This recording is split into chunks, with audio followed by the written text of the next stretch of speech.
कहानी की शुरुआत में हम जेल के अंदर एक लंबे बाल और दाढ़ी मूंछ वाले आदमी को देखते हैं जिसका नाम बॉयका है। बॉयका कोई आम इंसान नहीं बल्कि वो किसी टाइम दुनिया का सबसे खतरनाक बॉक्सर हुआ करता था और वो कई बार वर्ल्ड चैंपियन भी बना। बॉयका इतना ज्यादा पावरफुल बॉक्सर था कि कोई भी फाइटर उसके सामने टिक नहीं पाता था। लेकिन इस वक्त वो जेल में पोछा लगाकर साफ सफाई का काम करता है, क्योंकि पिछली बार जेल के अंदर होने वाली अंडरग्राउंड फाइट के दौरान एक बॉक्सर ने बॉयका का पैर तोड़ दिया था, जिस वजह से वो मैच हार गया और बॉयका का पूरे जेल में जो रुतबा था वो मिट्टी में मिल गया। तब से लेकर आज तक बॉयका की कोई भी इज्जत नहीं करता। हालांकि जिस जगह बॉयका क्लीनिंग का काम करता है वो उस जगह से ऊपर जेल में चलने वाले फाइट्स का शोर सुन सकता था, लेकिन उसके टूटे हुए पांव के चलते वो चाहकर भी फाइट का हिस्सा नहीं बन सकता था। एक वक्त था जब बॉयका यहाँ इस जेल का बेताज बादशाह हुआ करता था, लेकिन अब इस जेल में उसे कोई भी नहीं पूछता और बॉयका की जगह एक नए चैंपियन को लोग इज्जत देने लगे हैं जिसका नाम साइकॉब है। साइकॉब भी एक बहुत ही खूनखार फाइटर है जो अपने सामने वाले ओपोनेंट को मार मार कर उसका बुरा हाल कर देता है। यहाँ हम इस जेल में अंडरग्राउंड फाइट को रिप्रेजेंट करने वाले आदमी को देखते हैं जिसका नाम गागा है, जो पिछले कई सालों से अंडरग्राउंड फाइट करके पैसा कमा रहा है। और आज से कुछ साल पहले बॉयका गागा के लिए फाइट लड़ा करता था, लेकिन बॉयका की टांग टूटने के बाद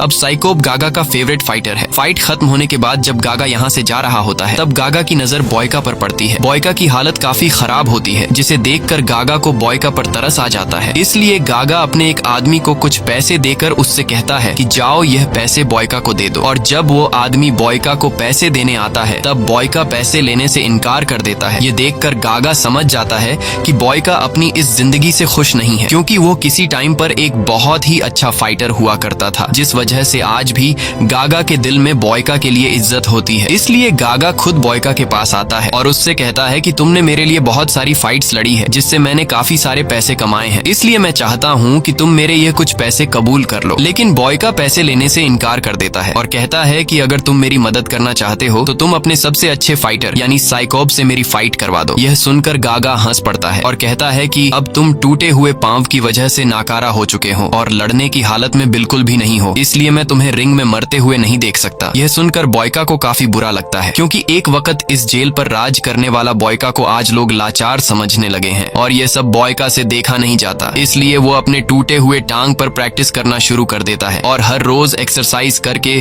खुद को फिर से तैयार करता है। कई दिनों की मेहनत के बाद बॉयका के घुटने में सुधार आता है और फिर बॉयका अपने बाल और दाढ़ी काट कर फिर से खुद को अपने पुराने लुक में ले आता है। दूसरी तरफ हम साइकॉब को देखते हैं जिसका एक फाइटर से मुकाबला था और तभी वहां पर एक आदमी अनाउंस करता है कि इस मैच में जो भी फाइटर जीतेगा वो फाइटर इंटरनेशनल लेवल पर खेलेगा, जहां और भी कई सारे जेल से दुनिया के सबसे बेहतरीन फाइटर आए होंगे और अगर वो मुकाबला कोई जीत गया तो उस कैदी के सारे क्रिमिनल रिकॉर्ड खत्म कर दिए जाएंगे और जीतने वाले कैदी को जेल से हमेशा के लिए आजाद कर दिया जाएगा। जिसके बाद मुकाबला शुरू हो जाता है और हमेशा की तरह इस बार भी साइकॉब बड़ी आसानी से अपने ओपोनेंट को हरा देता है और खुशी से झूमने लगता है। लेकिन तभी वहां पर बॉयका आ जाता है और बॉयका पीछे से साइकॉब पर पानी फेंक कर उसे चैलेंज देता है कि अगर तुम एक असली फाइटर हो तो मुझे हरा के दिखाओ। यह सुनकर साइकॉब भी काफी गुस्सा हो जाता है और अब वो कैसे भी करके बॉयका को पीटना चाहता था। बॉयका भी इस फाइट के लिए तैयार था और वो अपनी पुरानी खोई हुई इज्जत वापस जीतना चाहता था, क्योंकि जेल के सारे लोग भूल चुके थे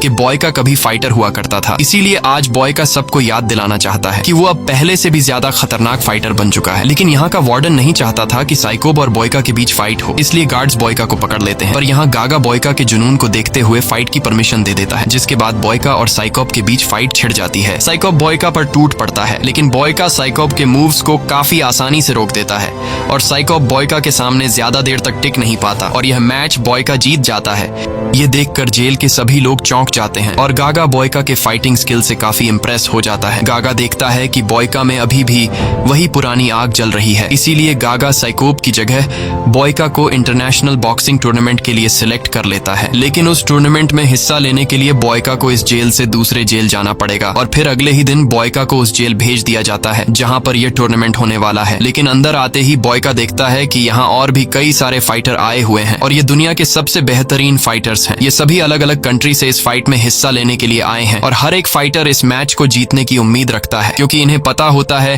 कि जो भी फाइटर फाइनल मैच जीतेगा उस फाइटर के सारे क्रिमिनल रिकॉर्ड खत्म कर दिए जाएंगे और साथ ही उसे जेल से भी आजाद कर दिया जाएगा। और इन्हीं फाइटर्स में से एक फाइटर जिसका नाम टर्बो है वो वार्डन के साथ बदतमीजी करने लगता है, लेकिन इस जेल का वार्डन बहुत ही ज्यादा स्ट्रिक्ट था, इसीलिए गार्ड टर्बो के पैर में स्टिक मारकर उसे नीचे गिरा देता है। अब यहाँ वार्डन टर्बो और बाकी फाइटर्स के पास आकर उन्हें इस जेल के रूल समझाता है और कहता है कि अगर किसी ने भी रूल तोड़ा तो उसे सीधा मार दिया जाएगा। इसके बाद इन्हें उस जगह पर ले जाया जाता है जहाँ पर यह फाइट होने वाली है और वह फाइट रिंग काफी बड़ा था, जिसे देखकर यह सभी फाइटर समझ जाते हैं कि यह फाइट टूर्नामेंट कितना ग्रैंड होने वाला है, जिसे देखने के लिए बहुत सारे लोग भी आने वाले हैं। इसके बाद सभी कैदियों को उनके सेल में ले जाया जाता है और अगली सुबह वार्डन आकर सभी कैदियों से कहता है कि तुम्हें प्रैक्टिस के लिए सिर्फ 1 घंटा दिया जाएगा, बाकी पूरा दिन तुम्हें काम करना होगा। यह सुनकर सभी कैदियों को काफी अजीब लगता है और वार्डन से यह लोग पूछने लगते हैं कि इस तरह से तो हम फाइट के लिए खुद को तैयार नहीं कर पाएंगे, लेकिन वार्डन इनकी कोई बात नहीं सुनता और कहता है कि अगर 1 घंटे की प्रैक्टिस में तुम लोग खुद को फाइट के लिए तैयार कर सकते हो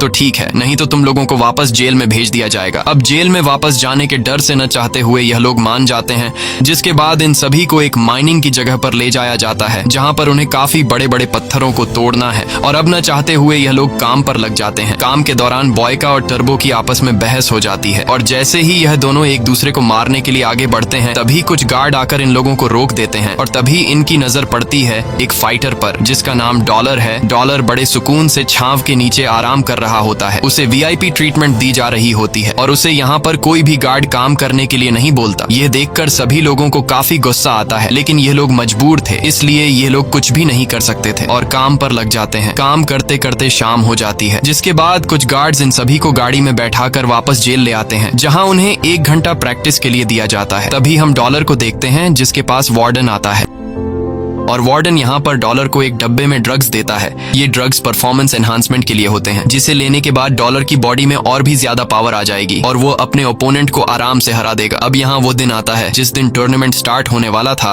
और पूरे दुनिया में सट्टेबाजी होना शुरू हो जाती है, जहाँ पर सभी लोग अपने फेवरेट फाइटर्स पर पैसा लगाने लगते हैं। जिसके बाद पहली फाइट शुरू हो जाती है। यहाँ हम पहले फाइटर को देखते हैं जिसका नाम सिल्वा है। सिल्वा एक बहुत ही अच्छा फाइटर है जो अपने अच्छे फाइटिंग स्किल्स की वजह से अपने ओपोनेंट को बहुत ही जल्दी हरा देता है और सिल्वा ये मैच जीत जाता है, जिसका मतलब कि सिल्वा सेमीफाइनल के लिए क्वालिफाई कर गया है। इसके बाद दूसरी फाइट होती है टर्बो की और यहाँ हम टर्बो की फाइटिंग के अंदाज को देखकर समझ जाते हैं कि टर्बो कोई कच्चा खिलाड़ी नहीं है। टर्बो अपने ओपोनेंट से बहुत ही तेजी से फाइट कर रहा होता है, जिससे उस दूसरे फाइटर को टर्बो पर वार करने का मौका ही नहीं मिलता और टर्बो उस फाइटर को हराकर सेमीफाइनल के लिए क्वालिफाई कर देता है। अब तीसरी फाइट होती है बॉयका की और उसका ओपोनेंट फ्रांस का बेहतरीन फाइटर डुपॉन होता है। अब जैसे ही फाइट की शुरुआत होती है तब डुपॉन बॉयका पर हमला कर देता है, लेकिन बॉयका बड़ी आसानी से डुपॉन के पंचेस से खुद को बचाता है और काफी देर तक लड़ने के बाद बॉयका जब समझ जाता है कि डुपॉन थक चुका है तब बॉयका उस पर हमला कर देता है और बॉयका भी डुपॉन को हराकर सेमीफाइनल में पहुंच जाता है। बॉयका के इस मैच को पुराने जेल में उसके साथ ही देख रहे होते हैं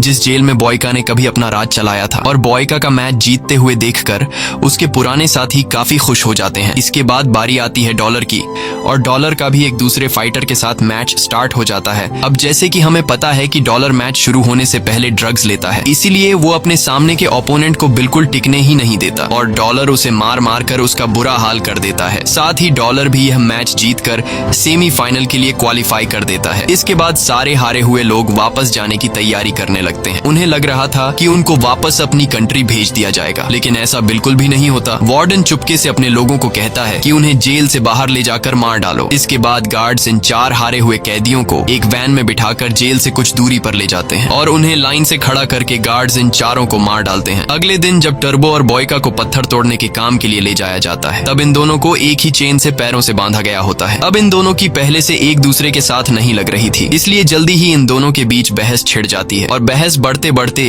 इनके बीच फाइट शुरू हो जाता है। ये दोनों एक दूसरे को बुरी तरह से मारते हैं और तभी कुछ गार्ड्स की नजर इन पर पड़ती है। गार्ड्स इन दोनों को लड़ते हुए देखकर जल्दी उनके पास आकर इन्हें छुड़ा लेते हैं और अब क्योंकि इन दोनों ने एक दूसरे के साथ लड़ाई करके रूल्स को तोड़ा है, इसलिए गार्ड्स इन्हें जाकर काल कोठरी में बंद कर देते हैं और काल कोठरी में रहते हुए इन दोनों को 1 घंटा एक्सरसाइज के लिए भी नहीं दिया जाता। अब जाकर इन दोनों को अपनी गलती का एहसास होता है और ये दोनों एक दूसरे के साथ बातें करने लगते हैं कि हमें आपस में नहीं लड़ना चाहिए। ये दोनों इस बात को समझ जाते हैं कि वार्डन हम दोनों को आपस में लड़ाकर कमजोर करना चाहता है, क्योंकि हमारा मुकाबला डॉलर के साथ होने वाला है। इसलिए हम दोनों को आपस में लड़ने के बजाय डॉलर के साथ लड़ने की तैयारी करनी चाहिए। अगले दिन गागा और टर्बो का मैनेजर इन दोनों से मिलने आते हैं। यहाँ टर्बो और बॉयका इन दोनों को बताते हैं कि हमारे साथ यहाँ पर काफी बुरा सलूक हो रहा है। हमारे से यहाँ पर दिन रात पत्थर तोड़ने का काम लिया जा रहा है, जबकि हम लोग फाइटर्स हैं और हमें फाइट के लिए तैयार होने का ट्रीटमेंट देने के बजाय हमसे मजदूरी ली जा रही है। ये सुनकर गागा और टर्बो के मैनेजर को काफी गुस्सा आता है और ये दोनों सीधे वार्डन के ऑफिस में जाते हैं। यहाँ वार्डन इनकी मुलाकात करवाता है रीजो नाम के एक आदमी से। रीजो जॉर्जिया का सबसे बड़ा डॉन है और रीजो ही यहाँ का इंटरनेशनल फाइट करवा रहा है, यानी कि सारा का सारा कंट्रोल इसके हाथ में है। और रीजो का फाइटर कोई और नहीं बल्कि डॉलर है, इसीलिए डॉलर को यहाँ वीआईपी ट्रीटमेंट दी जा रही है। यहाँ गागा इससे पूछता है कि हमारे फाइटर के साथ ऐसा सलूक क्यों हो रहा है। तब वो माफिया डॉन गागा से कहता है कि यह सब कुछ जानबूझकर किया जा रहा है। मैंने ही वार्डन से कहा है कि वो बाकी सारे फाइटर से काम करवाए ताकि वो लोग कमजोर हो जाए, और जब फाइनल में मेरे फाइटर डॉलर के सामने जो फाइटर भी आए वह डॉलर के सामने ज्यादा देर तक टिक नहीं पाए। यहाँ माफिया डॉन इन दोनों को यह भी बता देता है कि इस फाइट की शुरुआत से पहले इसका विनर फिक्स हो चुका है और वो विनर कोई और नहीं बल्कि मेरा फाइटर डॉलर है। इसीलिए तुम दोनों को भी मेरे फाइटर पर पैसे लगाने चाहिए। अगर तुम्हें ज्यादा पैसे कमाने हैं तो अभी भी वक्त है, तुम दोनों सारे के सारे पैसे डॉलर पर लगा दो, क्योंकि वही इस फाइट को जीतने वाला है। तब गागा पूछता है कि हमारे फाइटर्स का क्या होगा, जिस पर माफिया डॉन कहता है कि अपने फाइटर्स को छोड़ो और जो पैसे तुम्हारे पास आने वाले हैं उसके बारे में सोचो। अब ये दोनों ज्यादा पैसा कमाने के लालच में अपने फाइटर्स को मौत के मुंह में छोड़कर माफिया डॉन के साथ हाथ मिला लेते हैं। वहीं दूसरी तरफ हमें बॉयका और टर्बो को दिखाया जाता है, जो धीरे धीरे एक दूसरे के साथ अच्छे से बात करने लगते हैं और अपना ज्यादातर वक्त एक दूसरे के साथ बिताने लगते हैं। इन दोनों को समझ आ चुका होता है कि हम दोनों को जानबूझकर ज्यादा टाइम प्रैक्टिस के लिए नहीं दिया जा रहा, क्योंकि अगर हमें प्रैक्टिस के लिए ज्यादा टाइम दिया गया तो हम मैच में डॉलर पर भारी पड़ सकते हैं। इसलिए ये दोनों प्लान बनाते हैं कि जब इन्हें माइनिंग के काम के लिए ले जाया जाएगा वहीं पर ये दोनों प्रैक्टिस किया करेंगे। और अब प्लान के मुताबिक जब भी इन दोनों को माइनिंग की जगह पर काम के लिए ले जाया जाता है तब ये दोनों वहां पर पत्थर भी उठाते हैं और साथ में प्रैक्टिस भी करते हैं। लेकिन प्रैक्टिस के दौरान जब बॉय का एक पत्थर उठा रहा होता है तो फिर से उसके घुटने में दर्द होता है और टर्बो इस चीज को देख लेता है, जिसके बाद टर्बो उसे कुछ जड़ी बूटियां देकर कहता है कि इसे अपने घुटने पर लगा लेना, जिससे तुम्हारा घुटना जल्द ही ठीक हो जाएगा। बॉय का टर्बो की इस सजेशन से काफी खुश हो जाता है। यहाँ हम देखते हैं कि अब इन दोनों के बीच कहीं ना कहीं दोस्ती होना शुरू हो गई है। ये दोनों साथ बैठकर खाना खाते हैं।